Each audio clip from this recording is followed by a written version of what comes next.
Hoxe levouse á Xunta de Goberno local a adxudicación duns circuitos biosaludables que consistirán na instalación de diversos aparatos de gimnasia na Praza da Feira e na Praza Martínez Anido. Vamos a levar á Xunta de Goberno local o contrato de adjudicación duns circuitos biosaudables.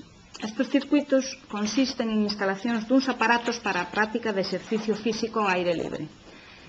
Temos previsto instalalos na Praza da Feira e máis na Praza Martínez Anido.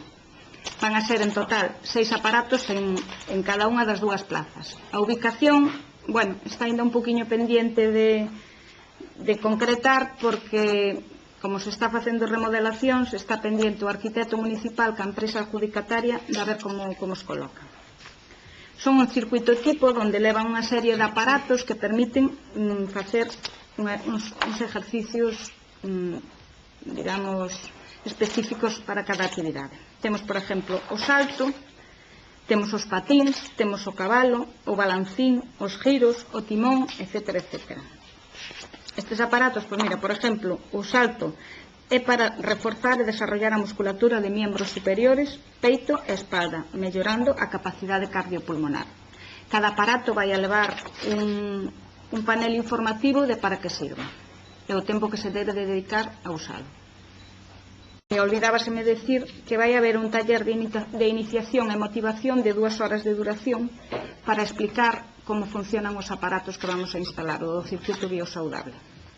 Ana Sorei, concelleira de Servizos Sociais, tamén recordaba e valoraba as actividades que se están a realizar en 2 gimnasios do centro urbano.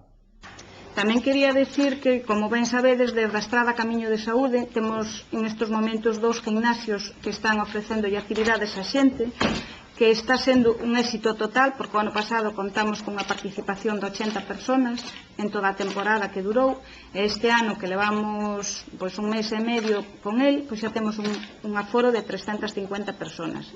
Entre eles temos loita tradicional galega, defensa personal para mulleres, tai chi, idade de ouro, aeróbic, mellora física e todo isto. Desde o Concello nos amozamos a nosa satisfacción porque a xente está respondendo moi ben, o que nos demostra que este tipo de actividades teñen interés para a xente.